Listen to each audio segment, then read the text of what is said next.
हाफिज हम्दुल्ला साहब, कैसा देख रहे हैं आज का ये जो फैसला है? एक ऐसी सियासी जमात जो सर पिछले इलेक्शन में बरसर इख्तिदार थी, इस इलेक्शन में उसका इंतखाबी निशान बैलेट पेपर पर नहीं होगा, ऐसे इलेक्शन की क्या साख देखते हैं आप? और क्या इलेक्शन के बाद जो हम एक इस्तेहकाम की बात कर रहे हैं, एक पॉलिटिकल स्टेबिलिटी की बात कर रहे हैं, वो शर्मिंदा ताबीर होता हुआ नजर आ रहा है? बिस्मिल्लाहिर्रहमानिर्रहीम, बहुत शुक्रिया। देखिए, ये बल्ले का निशान वापस लेना, इंट्रा पार्टी इलेक्शन को कलादम करार देना, ये कोई तिजारती और कारोबारी मसला नहीं है। न किसी मस्जिद की इमामत और खिताबत का मसला है, न किसी प्रोफेसर की और लेक्चरर की टीचिंग का मसला है, ठीक है ना। ये कानूनी और आइनी मसला है। तो अगर कानून और आइन के हवाले से इनकी इंट्रा पार्टी इलेक्शन को कलादम करार दिया गया है, तो इसमें मैं क्या कह सकता हूँ?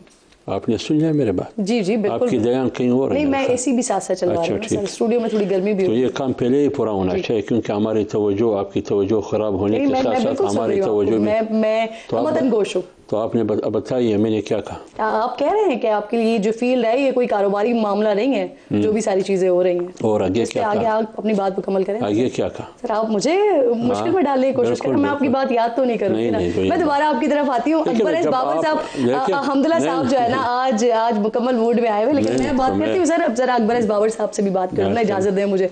बहुत शुक्रिया। अस्सलाम वालेकुम अकबर बाबर साहब। सर, आप लेकर गए थे अपनी अपील इलेक्शन कमीशन के पास, और आज इलेक्शन कमीशन ने जो फैसला दिया है, तहरीक इंसाफ के इंट्रा पार्टी इलेक्शन को कलअदम करार दिया, बल्ले का निशान भी ले लिया गया, तहरीक इंसाफ हाई कोर्ट जाएगी, तो अब आगे आपका क्या प्लान है? क्या उनके खिलाफ फिर पीछे पीछे हाई कोर्ट भी जाएंगे अकबर साहब? बिस्मिल्लाहिर्रहमानिर्रहीम। सबसे पहले तो अल्लाह ताला का शुक्रगुजार हूँ कि अल्लाह ने हमें दोबारा सुरखरू किया।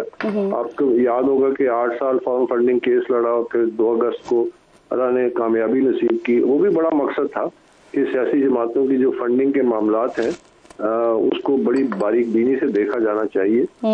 ये कानूनी ज़रूरत है, रिक्वायरमेंट है, और अब माशाल्लाह इलेक्शन कमीशन में एक पूरा पॉलिटिकल फाइनेंस विंग बन चुका है, जिसमें जिसकी सलाहियत भी है, और ये मामलात अब वहाँ पे आगे बढ़ रहे हैं। तो ये बहुत बड़ी कामयाबी थी। और आज जो है इंट्रा पार्टी इलेक्शंस के हवाले से जो फैसला है, ये भी एक माइलस्टोन है, और ये इसकी अहमियत तो बहुत इसलिए भी ज्यादा है कि देखिए, जमहूरियत की जो बुनियाद होती है वो सियासी जमातें होती है। अगर वो सियासी जमातें खुद जमहूरी ना हो और जमहूरियत के बुनियादी असूलों को ना अपनाए, तो आपकी जमहूरियत की बुनियादें खोखली होती हैं, उस पर एक जमहूरी इमारत बन ही नहीं सकती।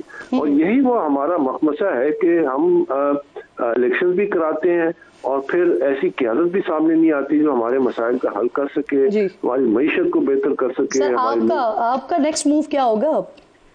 देखिए, हम तो इस मामले को जिस हद तक ले जा सकते हैं, अगर ये मामला सुप्रीम कोर्ट तक जाता है तो हम साथ चलेंगे, और हमारी कोशिश होगी कि हम वो हकायक और सबूत जो हमने इलेक्शन कमीशन के सामने रखे और वो उसको उन इदारों के सामने भी रखे। लेकिन सबसे बड़ी बात मैं ये जरूर कहना चाहूंगा कि इलेक्शन कमीशन को हमें चाहिए कि हम सब मिलकर, और खासकर ये जो आईनी इदारे हैं, जो हायर जुडिशरी है, सुपीरियर जुडिशरी है, उनको भी चाहिए कि वो इलेक्शन कमीशन के हाथ मजबूत करें, कमजोर ना करें।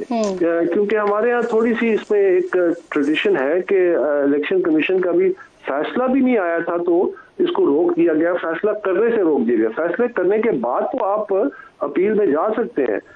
मसलन भारत, जहाँ पे शायद जमहूरियत हमसे ज्यादा मुस्तहकम है, तो वहाँ पे अगर आप देखिए कि जब एक दफा स्केड्यूल इलेक्शन का अनाउंस कर दें, तो वहाँ इलेक्शन कमीशन की किसी फैसले को कोई अदालत नहीं चैलेंज कर सकती, यानी सुप्रीम कोर्ट भी चैलेंज नहीं कर सकती।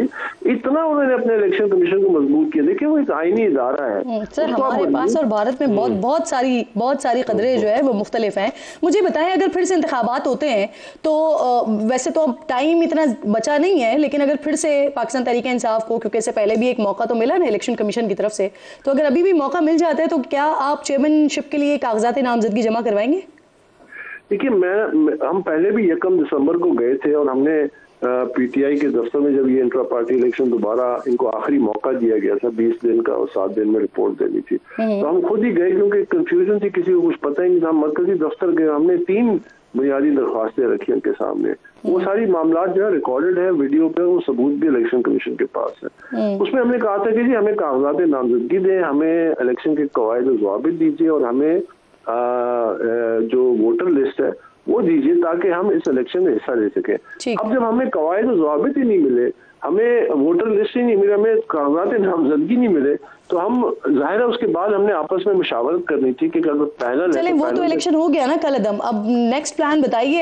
अगर इंतखाबात होते हैं दोबारा इंट्रा पार्टी, तो क्या आप कागजात नामजदगी जमा करवाएंगे? हम अपना बुनियादी जो हक है और जो हर सियासी पार्टी के वर्कर का बुनियादी आईनी कानूनी हक है कि वो अपनी जमात की क़यादत का इंतखाब करे, इस हक और इस अमल में हम यकीनन हिस्सा लेंगे। लेकिन जाहिर है अभी नए अगर इलेक्शन के लिए भी इलेक्शन कमीशन ही इजाजत देगा या कोई, हमने तो रिक्वेस्ट की थी कि आप कोई मॉनिटर्स मुकर्रर करें ताकि एक इंडिपेंडेंटली ये दोबारा अमल शफाफ हो, क्योंकि उन्होंने एक ये आखिरी मौका भी गंवा दिया।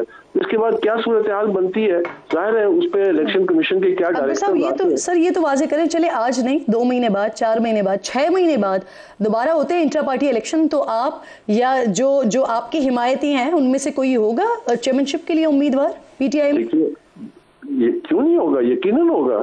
हम आपस में मुशावरत करें। मतलब सईदुल्लाह खान नियाजी है, इमरान के फर्स्ट कजन, पीटीआई के फाउंडिंग प्रेसिडेंट पंजाब, वो बार बार मुझसे रब्ता कर रहे थे कि अकबर मैंने इस इलेक्शन में हिस्सा लेना है, मेरे लिए भी कागजात नामजदगी लाओ।